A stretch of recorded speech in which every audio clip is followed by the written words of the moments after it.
Ladies and gentlemen, boys and the girls, welcome to another exciting episode of Collecting Weekly Question of the Week. My name is Zach. I'm joined as always by Dean the Dream Martin. And Dean, last week we asked the people of the world that if there was a emergency in their house, everyone was safe, what figure would they go back for? And we actually got a ton of answers. Nice. Going to YouTube, which we'd love to see. Going to YouTube, Katya says the answer to this question for me is super easy.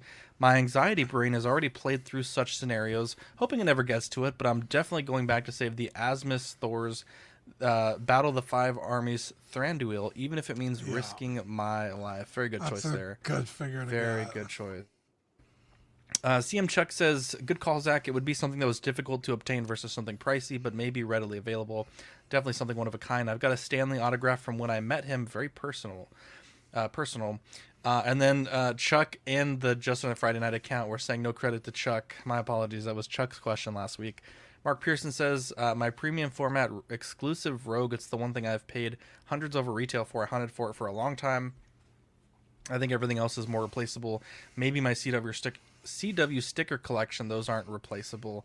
The Mud Season says, 5 or so years ago, my wife got me a Black Manta 1/6 scale statue for my birthday. Opened the sealed box and ended up being number 0001 of 5,000. My son Wow. thought we won the lottery. Saving this one for all the sentimentals. Yeah, I actually have one statue. I want to say the number on it is like less than 10. And I have another statue that on the bottom, instead of a number, it's a artist proof that was sent to, what is it, Universal or whoever owns the Lord of the Rings license for approval of the Yeah. statue. So there's like a little bit of text there on the bottom. So that's very cool. But this week, actually, we had some Instagram as well. Let me get that pulled up. Instagram answers. Let's see. We have. Uh, how do I share this tab? There we go. Uh, Cuervo says my 9.8 Amazing Spider-Man 301 signed by Todd McFarlane. Alfred says Sweet. the Talking Venom that says I want to eat your brains and a Spider-Man Amigo figure. And the lovely Shauna says Star-Lord statue or the Toothless statue. I am torn. All very good choices, and we appreciate you guys all tuning in and letting us know what you want. Now, my question for you guys this week, Dean, I know there's a story about this that I have long said that you set me up. Have you ever traded a figure with another collector? Now, Dean, we Oh have done my one trade. god. I think we've actually only ever done one trade because after it went so poorly, I was like, this guy tricked me. I'm hoodwinked. I am No, bamboozled. technically, we traded for a ring light that one time. That's a great story. I actually thought about that the other day. Okay, I'll tell the story about our first trade, and you tell the story about our real first trade. So, uh, back when I was on a Star Wars kick, you guys know my collection. If you followed us for a long time, I used to really change the collection very drastically, very often. So one set of months it would be like all DC, then it would be all Iron Man, then it'd be all Star Wars, and then it would be like all superhero, then it would be like 80s. I would constantly move things in and out. And I was in a big Star Wars kick and I was getting rid of some Iron Man figures. And at this time, believe it or not, the General Grievous sideshow was a very expensive figure. And Dean had one. This was before the re-release. This is many moons ago.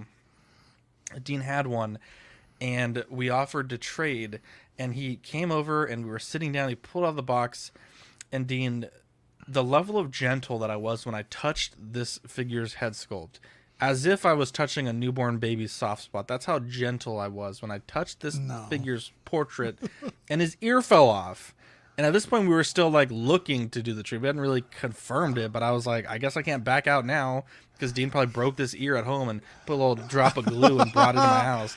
You're Fucking, such I a was hoodwinked. ball. I was hoodwinked, and we did the trade. It was the worst trade I've ever done. I hated that figure. It was terrible, awful figure. And Dean traded that Mark 6 for two diecast Iron Mans, and is still profiting off that to this day. So, worst trade I've ever done. I actually don't do trades with collectors. I don't know why we did this question, but Dean, tell us about the ring light trade, because that actually, I think that ring light was the catalyst for us taking this seriously. It's a huge part of collecting weekly history. Yeah, and it's almost just like a afterthought. Like I almost forgot it even happened until you asked this question. But Yeah.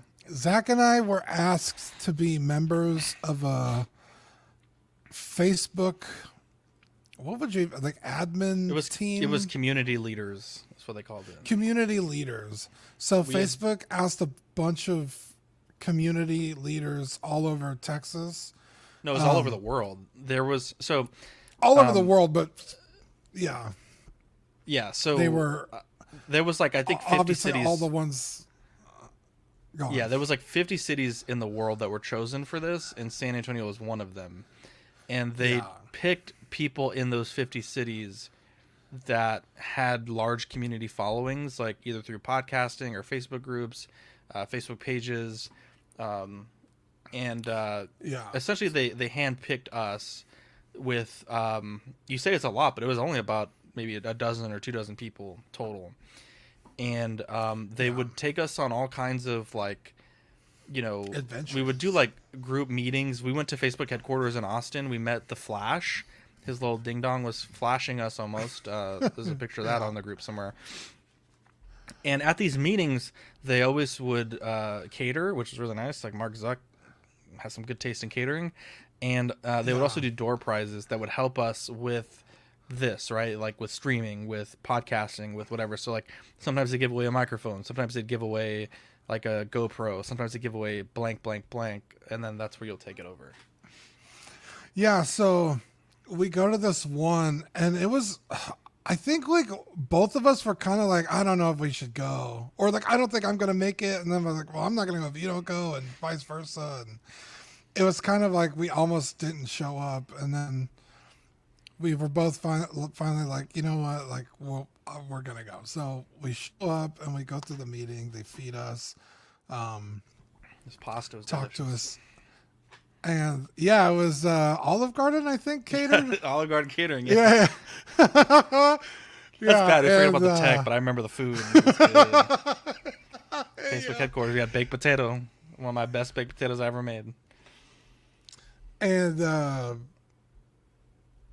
they gave us like little ticket stubs when we walked in, and then at the very end they started calling out prizes, and I happened to win a ring light, and it was like a $150 ring light. It like wasn't cheap. It was like a really nice ring light.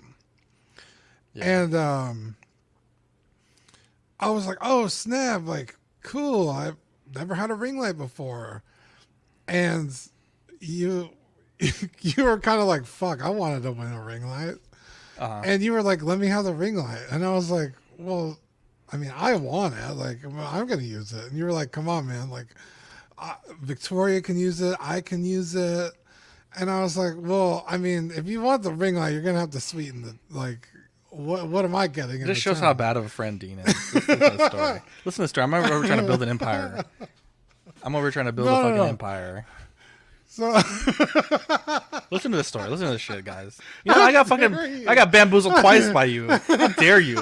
I remember even in that moment, I thought it was fucked up that you were making me trade for this thing. I'm like, I'm doing this for us, bro.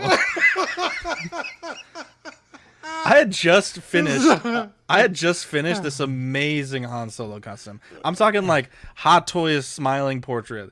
Talking about Hot Toys Han Solo body. I'm talking about like the Bespin sideshow jacket, like the crispy one. Hot Toys boots, Hot Toys gun, Hot Toys belt. I spent so much money on this thing, and Dean's like, "Will you trade for that?" And I'm like, "I mean, I guess. Like, if that's the only way I'm fucking walking out of here with this fucking thing." That's not what I got. Yeah, it is what you got. No, I got Appo. No, that's not what you got. Are you sure? I'm 100% sure. Because the only reason I brought that Han with me to that event was to show it off to you. You bought Apple for like 180. Oh, did I? Yeah. Well, I remember I still had to give you money on top because you were like, bro, you got it for free. Like, I spent a lot of money making this custom, so like you still have to pay me on top. And I was like, that's fair because it would cost me more money. I do remember that, yeah. And so it's not like he got straight. I got hoodwinked. Boys. I was in the red. I could have sworn it was that Apple. that ring light, if you go back to our early videos, our earliest live stream, I'm talking like way, way early. That ring light, there's a point in the videos where it goes from really dark to really not dark and like actually pretty decent looking. That ring light was the ring light we used from probably episode like early 20s to once we stopped streaming in person. And I think, Dean, that's the ring light you have. Oh no, because you have, is it the ring light you have? I don't. You gave me a ring light. I don't know if it's the same one. If it's a big plastic circle one, then that's that ring light. Yes. Hell yeah. So It's we a still big use it ring today. light. Yeah. Yes, I still got it. So somehow So I he ended up with Solo it. And the ring light. Yeah. Fuck you. Anyways, that's why I'm not buying you anything ever again. How dare you? Anyways, yeah, let us know if you've done a trade with a fellow collector. Let us know how it went, because I see a lot of people that are really scared to do it. And I'd love to hear from you guys. Thank you so much for everyone that answered last week. It really does mean a lot, because, you know, it's like 3 o'clock in the morning and we're filming this on basically Sunday morning at 3 in the morning. And, you know, when you guys respond and enjoy the question, it makes us really happy. So also, if you have any questions for next week, let us know. We'll love to feature some of you guys' questions. But yeah, love you guys, and we'll catch you on the next question of the week. Bye.